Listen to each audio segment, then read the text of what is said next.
L'incident d'Egghead se rapproche et le Gorosei se déchaîne pour empêcher la diffusion de Vegapunk, car la vérité est leur ennemi et surtout qu'ils ont la puissance nécessaire pour intervenir. Puisqu'être au sommet du monde, c'est aussi être insurmontable. Mais la montre tourne et tout s'accélère. Gorosei niveau Yonko, les vice-amiraux ridicules, nouveau power-up pour Luffy et sacrifice pour les Mugiwara. On parle de tout ça.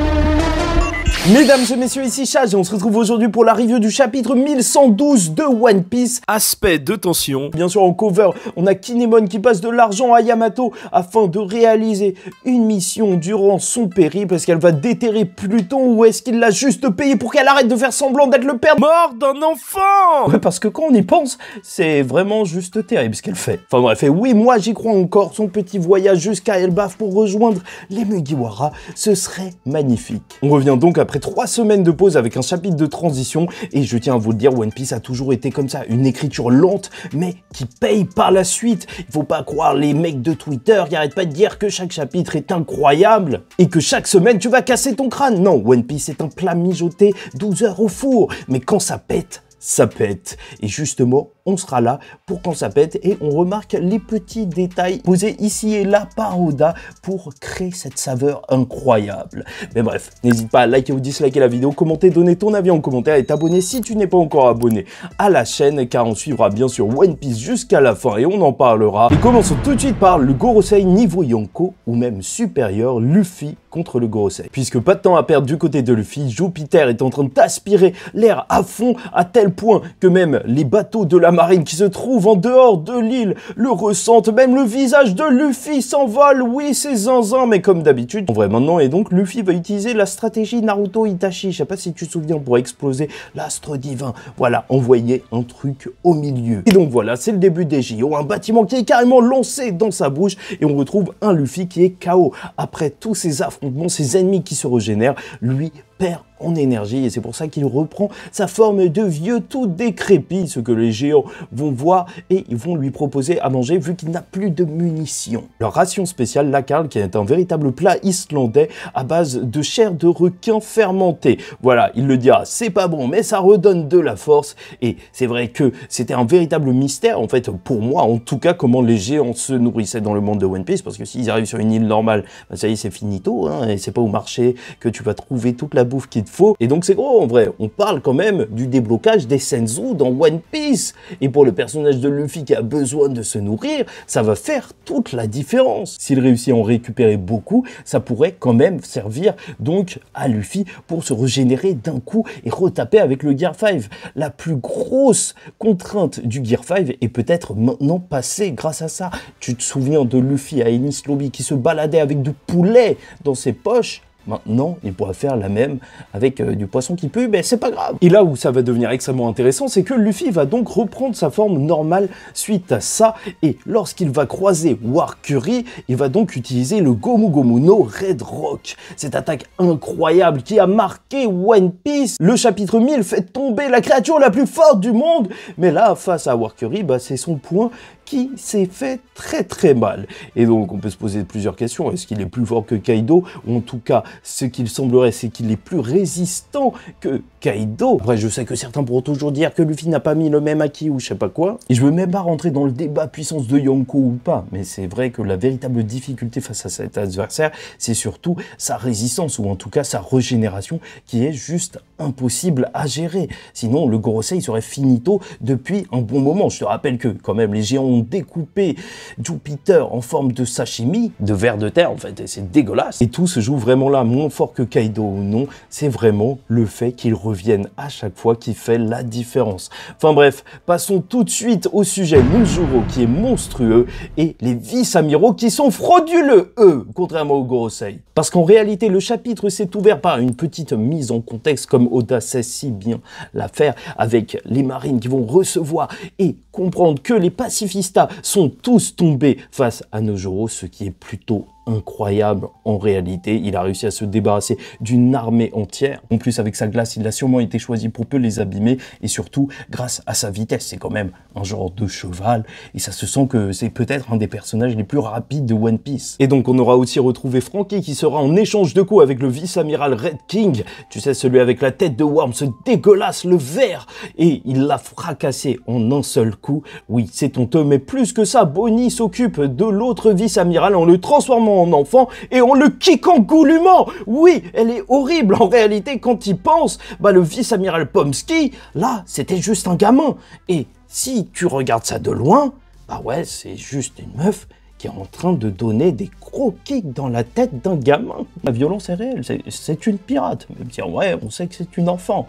Mais là, c'est chaud. En même temps, on a dit qu'on parlait pas des papas et vu qu'ils en parlent comme une arme, alors oui, c'est peut-être un petit peu dérangeant, mais ce qui est assez choquant, ou réellement honteux, en fait, ce qu'on voit depuis plusieurs chapitres, c'est que les vice-amiraux sont faibles, tellement faibles que franchement, j'ai aucun intérêt à suivre leur histoire.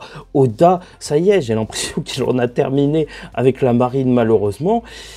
Parce que, ouais, il y a le Gorosei, les chevaliers divins qui ont été introduits, et maintenant les vice-amiraux, en tout cas, mais... à part Garp, mais Garp c'est un cas spécial, parce que, voilà, il était promu depuis longtemps en tant qu'amiral, mais sinon c'est sale, hein. Qui s'intéresse aux vice-amiraux, sérieusement? Mais la situation va devenir urgente, alors que bien sûr, il se trouve aux côtés du bateau des géants, un géant va tomber, et une ombre va apparaître, menaçante. Le Nozoro est arrivé, et... là, alors qu'il n'y a personne à côté avec un énorme level, ça risque d'être monstrueux. Est-ce qu'on va avoir l'intervention de Sanji qui va sauver Bonnie? Je l'espère bien. Oui, ça pourrait être sympa.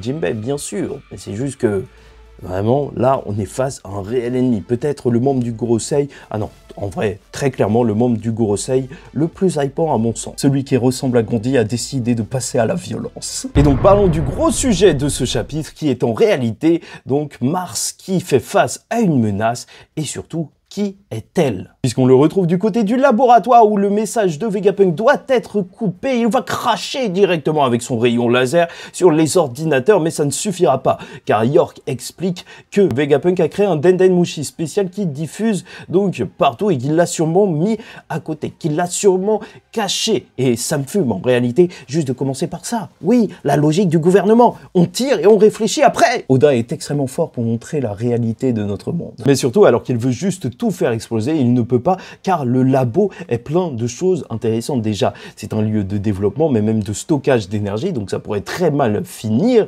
et on parle quand même de l'endroit où se trouve Punk Records. Ça me rappelle un petit peu les fous qui voulaient lancer une bombe atomique sur le pays qui était juste à côté. Mais bon, ça on n'en parlera pas, ce sont des génies. Et alors qu'un bruit se fait entendre, ils vont donc trouver le Dendenmushi. Mais c'est là que ça devient extrêmement mystérieux parce qu'on aura des petites onomatopées pour nous montrer un son très particulier de bulles ou un petit peu d'eau qui va faire que Mars va juste lever la tête. Et on ne sait pas qui ou qu'est-ce qu'est la menace qui se trouve devant lui. Et bien sûr, j'ai 3 propositions pour vous. Comme d'habitude avec One Piece, lancez vos paris. Alors déjà, bien entendu, on peut penser au robot géant d'Egghead, vu qu'il n'est pas là. Enfin, c'est bizarre, il est apparu, normalement il était énorme, mais personne n'en parle. Donc sait-on jamais, est-ce qu'il a percé le toit et qu'il regarde comme ça? Et je suis désolé, oui, je suis ultra hypé par ça encore. J'aimerais tellement voir le personnage de Dragon, parce que oui, c'est très bien de regarder à l'est et de prévoir son incroyable combat, sauf qu'au bout d'un moment, à force de teaser, je suis fatigué. Là, c'est l'arc qui est peut-être le plus lié à Dragon depuis le début du manga, et son ami et ses amis sont tous en lien avec ça, et il laisserait tout passer. Ah, c'est honteux. En plus, petit argument en faveur de Dragon, Mars dit que la chance a tourné, et on sait qu'un personnage, la dernière fois qu'il était apparu pour sauver quelqu'un, bah on parlait aussi de chance, oui, bien étrangement. Et là où c'est assez intéressant, c'est que si on s'arrête peut-être sur le son de bulles japonaises ou je sais pas quoi d'eau, alors on peut se rappeler que Punk Records est normalement l'endroit où se trouvent les connaissances aussi de Vegapunk. Et vu que c'était son cerveau qui grandissait de plus en plus et qu'il l'avait probablement découpé, bah peut-être, ouais, que ce serait juste son cerveau dans du formol ou un truc bizarre, une sorte de création un autre corps pour le personnage de Vegapunk, la théorie du deuxième Shaka, vu qu'il y a deux Daft Punk, un doré et un argenté, et vu qu'on en a vu un tomber, oui, ça aussi, je me dis que c'est extrêmement probable, même si j'ai quand même envie de voir Dragon, ouais, parce que c'est vrai que le robot géant, c'est hypant, hein, mais Dragon, c'est le truc qui me hype le plus. Ah, je sais pas. Après, écoutez bien, la chose la plus probable, c'est bien entendu, s'il a ce regard d'effroi en regardant vers le plafond, que Vegapunk ait collé des photos de lui alors qu'il était sur une plage nudiste. Ah ouais, il faut commencer à réfléchir. C'est juste ça qui pourrait extrêmement nous choquer. Bref, et entamons la dernière partie de cette review en parlant des sacrifices dans One Piece et celui de Stussy. Étant donné que bien sûr la situation est préoccupante, on voit Saturn arriver aux côtés d'Usopp, Chopper et Nami, oui, ça va être compliqué de leur côté, mais surtout alors qu'il est en train de se dire que un coup de burst suffira pour sortir de cette île et qu'on aura sûrement un moment d'émotion et compagnie, Edison va plus ou moins se sacrifier, lui, en passant à travers la barrière qui ne tue pas, mais qui va lui infliger 78% de dommages. Il est presque KO, mais il fait tout ça pour les Mugiwara, pour chercher le Vega 01 afin de les aider à s'enfuir de l'île. Donc déjà, on a quand même ce personnage qui fait tout pour les Mugiwara, car il ne pourrait pas s'enfuir sans lui, mais on a aussi le personnage de Stussy, qu'on va retrouver dans une scène où Kaku se réveille et demande si elle a été abandonnée. Mais non, elle reste là pour accomplir sa mission, fermer le dôme. Le Gorosei serait peut-être enfermé, sait-on jamais. C'est vrai que si Mars a été envoyé à cet endroit, c'est peut-être parce que c'est lui qui a la meilleure capacité de régénération. On parle d'un gros oiseau et sait-on jamais si Oda il nous fait un truc un petit peu en mode phénix et Nojoro vu que c'est un cheval, donc vitesse. Mais la grande question, c'est plutôt, est-ce que vous appréciez ça ou pas? C'est la question que je me suis posée, en fait, par rapport au sacrifice de différents personnages qu'on retrouve de plus en plus, donc, depuis qu'on est dans cette seconde partie de One Piece, après l'île des hommes-poissons. On se rappellera bien entendu de Pedro, qui se sera sacrifié pour que les Mugiwara continuent leur voyage, et bien sûr, déjà, c'est sympathique, et je trouve que ça rajoute du poids, justement, à leur voyage, parce que là, en fait, ça devient aussi la volonté de tout le monde qu'ils atteignent le One Piece, les rêves de tout le monde, les gens sont prêts à se sacrifier, ils portent les espoirs de beaucoup de personnes. Mais d'un autre côté, on nous parle de l'incident d'Egghead, c'était un gros truc, et je vous avoue que si c'était plus un Mugiwara qui subissait, entre guillemets, bah, je serais un petit peu, même, c'est vrai, plus impliqué émotionnellement. Quand Sanji, il s'était retrouvé à arrêter Big Mom, entre guillemets, hein, donc en se mariant avec sa fille Pudding, c'était un des moments, moi, que j'ai préféré dans cette seconde partie de One Piece, après l'île des hommes poissons, voilà, après l'ellipse, parce que c'était plein d'émotions. En fait, j'aime trop quand il y a ces dilemmes pour les Mugiwara, quand ils sont testés en tant qu'équipage. Je trouve que c'est vraiment poignant et... voilà, tout simplement, j'ai très hâte qu'une autre scène du genre arrive. Et le sacrifice de Pedro, c'est très bien, mais niveau émotion, pour moi, bah, ça vaut pas du tout, même pas à un millième près, donc l'émotion qu'on a avec les Mugi, même s'il restait sur l'île et qu'il était capturé par la marine, je sais pas qui, Zoro ou autre. Dans tous les cas, je vous la rappelle, vu que ça fait un moment, ma théorie folle sur Vegapunk comme quoi, en fait, son message ne serait qu'un piège afin de montrer la véritable forme du Gorosei au monde entier, qu'il serait même possiblement en train de les enregistrer, et c'est ça qui se passerait après la diffusion, peut-être même, et Oda il aurait pu terminer le chapitre sur ça, que Mars a juste vu un escargophone qui était en train de le filmer. Bon, vu qu'il y a le bruit d'eau et compagnie, bah, c'est sûrement pas le cas, mais c'est vrai que là, on peut ajouter quelque chose à la théorie, c'est que, étrangement, là, le message préenregistré de Vegapunk, c'est un message où se retrouvent juste les Vegapunk morts, en réalité, et pas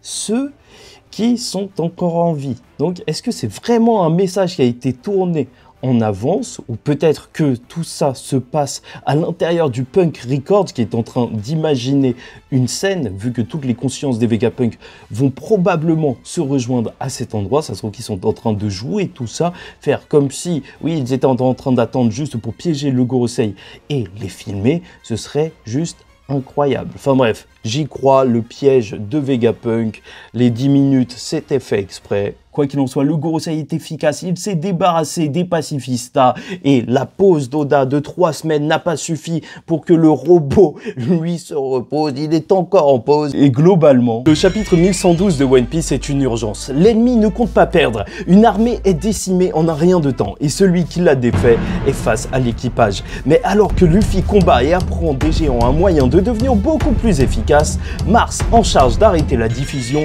est en face de quelque chose. Une chose assez choquante pour le déstabiliser. Une personne ou un objet assez marquant pour que le guerrier millénaire soutienne son regard. Et cela risque bien de tout changer.